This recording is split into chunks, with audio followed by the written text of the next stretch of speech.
নমস্কার, দেখছেন talk to Bangla. আমি অভিষেক রয়েছে আপনাদের সাথে। এই মুহূর্তে যে খবর নিয়ে উপস্থিত হয়েছি, উদ্ধব ঠাকরের দল ছেড়ে সিন্ধে কূটে যুক্ত হয়েছেন 6 জন সাংসদ। সেই খবর এবং ছবি নিশ্চয়ই আপনারা দেখেছেন।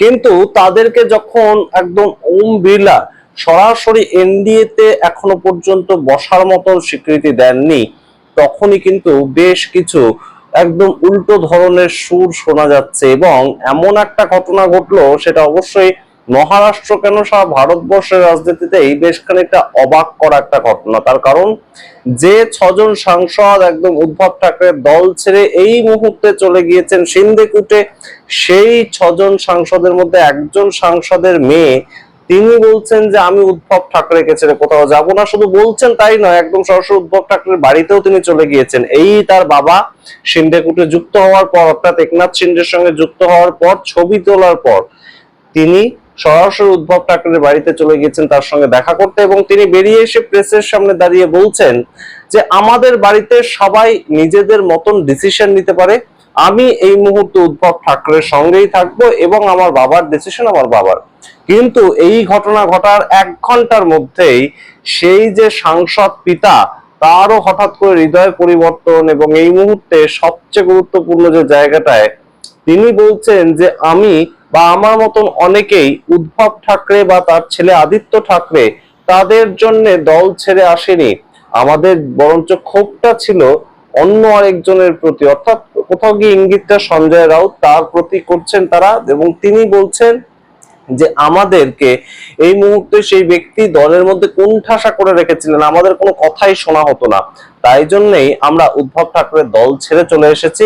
তবে উদ্ধব ঠাকরে বা আদিত্য ঠাকরের প্রতি আমাদের কোনো ধরনের কোনো অভিযোগ নেই।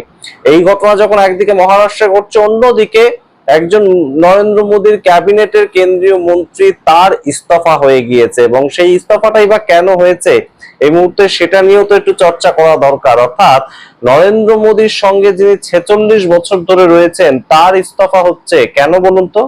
এই যে সিন্ধে কূট থেকে একদম সরাসরি 6 জন নতুন সাংসদ যাচ্ছেন রাজ্যসভায়, অর্থাৎ তাদের সংখ্যাটা হয়ে দাঁড়াচ্ছে অনেক বেশি। তাই জন্য এই মুহূর্তে একনাথ শিন্ডে, যিনি এতদিন ধরে বেশ খানিকটা কোণঠাসা ছিলেন, তিনি কোথাও গিয়ে এই মুহূর্তে একদম কেন্দ্রীয় মন্ত্রিত্ব দাবি করছেন। এবং সেই জায়গাটা থেকেই একদম সরাসরি সরিয়ে দিতে হচ্ছে নিজেদের একদম ক্যাবিনেট মিনিস্টার তাকে।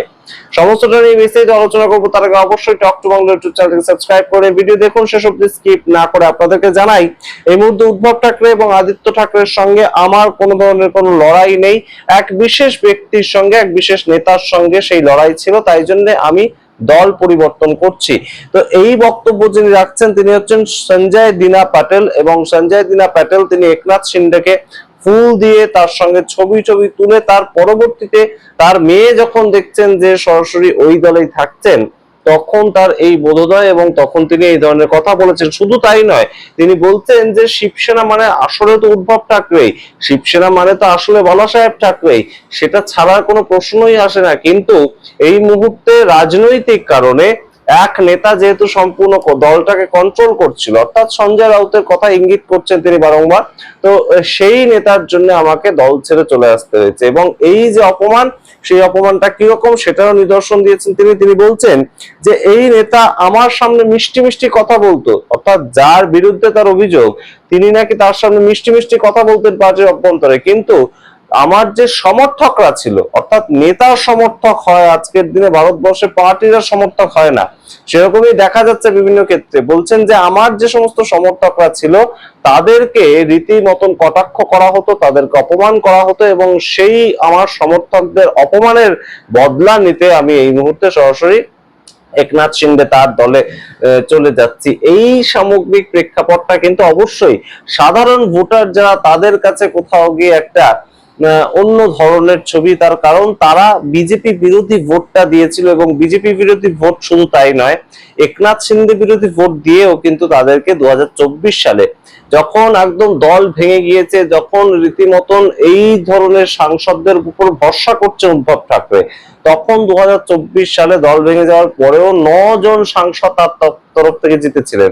এবং দল ভেঙে গিয়েছে, প্রতীক চলে গিয়েছে, নতুন প্রতীকে এরা জিতে এসেছিলেন। তাদের যখন এই ধরনের পরিবর্তন হয়, অবশ্যই একটা প্রশ্ন ওঠে, সাধারণ মানুষকে তারা সবচেয়ে বেশি ঠকাচ্ছেন নাকি? এবং সাধারণ মানুষ যাদেরকে ভোট দিচ্ছেন তাদেরকে সঠিক জায়গায় তারা ভোটটা দিয়ে চিনতে পারছেন তো, যে এরা 5টা বছর আমাদের দেয়া ভোট অনুযায়ী সেই পার্টিতেই থাকবেন? এই প্রশ্ন এই মুহূর্তে উঠছে। এবং তার সঙ্গে গুরুত্বপূর্ণ যেটা, একটা সেটিং এর তত্ত্ব উঠে আসছে, অর্থাৎ ঘর বাপসি হতে পারে। আমাদের রাজনীতিতে ঘর বাপসিটা খুব একদম সচরাচর একটা ঘটনা ঘটে যাচ্ছে এই মুহূর্তে। যে কোনো জায়গায় আপনারা দেখবেন একদম নতুন দলে কেউ যাচ্ছে, তারপর তার সেখানে পছন্দ হচ্ছে না, পোষাচ্ছে না, সে আবার ফিরে আসছে, ঘর ভাবছি। তো সেই জন্য তার মেয়েকে প্লান্ট করে রেখে গেলেন তিনি উদ্ধব ঠাকরের দলে, এবং সঙ্গে সঙ্গে তিনি যাতে যে কোনো সময় ফিরে আসতে পারেন, এরকম একটা রীতিমতন সেটিং এর তত্ত্ব কিন্তু উঠে আসছে। অন্যদিকে আপনাদেরকে জানাই যে এই রাজুল প্যাটেল হচ্ছে তার মেয়ে, তিনি সরাসরি বলছেন যে আমি কিন্তু উদ্ধব ঠাকরের সঙ্গেই আছি, আমি তার উদ্ধব ঠাকরের যে শিবসেনা তার সঙ্গেই আছি, কারণ বালা সাহেব ঠাকুরের স্মৃতিটা হচ্ছে এই দলের সঙ্গেই রয়েছে।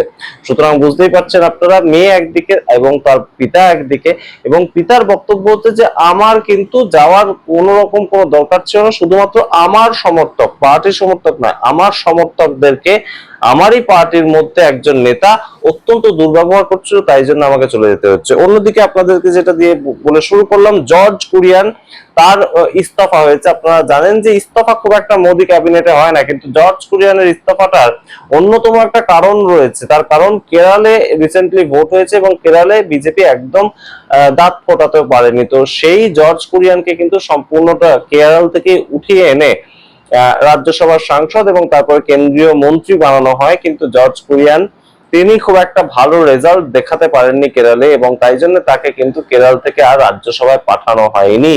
এবং অবশ্যই গুরুত্বপূর্ণ যে জায়গাটা, যে রাজ্যসভার তার সাংসদ পদ সেটা 21 তারিখ শেষ হয়ে গিয়েছে, কিন্তু সেটা যে রিনিউয়াল হবে সেই ধরনের কোন প্রেক্ষাপট বিজেপি এই মুহূর্তে রাখতে পারলো না। তার একটা নতুন তথ্য উঠে আসছে, তার কারণ এই যে শিবসেনা, এই শিবসেনার যে 6জন সাংসদ যাচ্ছেন এবং তৃণমূল কংগ্রেস থেকে এনসিপিআই হয়ে যে সরাসরি এনডিএ তে যুক্ত হচ্ছেন 20 জন, তেমন একটা খবর উঠে আসছে। যদিও ওম বিড়লা এই 20 জন বা এই 6জন কাউকে এখনো পর্যন্ত মান্যতা দেননি।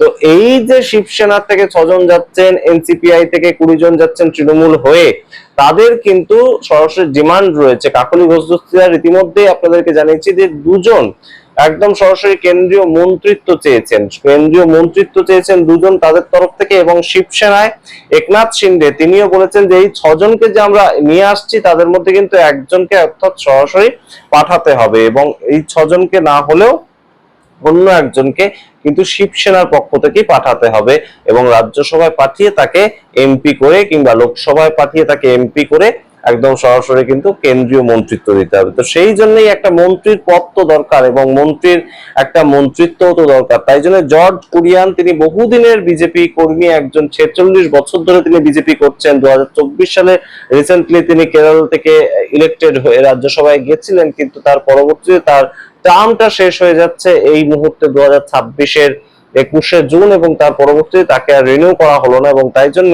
তিনি তার ইস্তফা পত্রটা রাষ্ট্রপতির কাছে পাঠাতেই 1 মিনিটের মধ্যেই সরাসরি আপলোড হয়ে গেল যে তার ইস্তফা পত্র গৃহীত হয়ে গিয়েছে।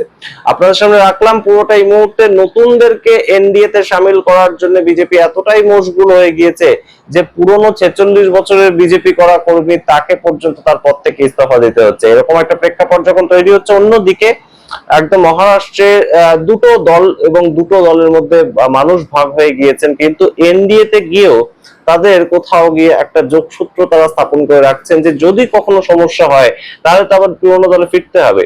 তো সেই রকম একটা প্রেক্ষিত উঠে এসেছে। আপনারা কি মনে করেন এই আজকের ভারতবর্ষের রাজনীতিকে নিয়ে?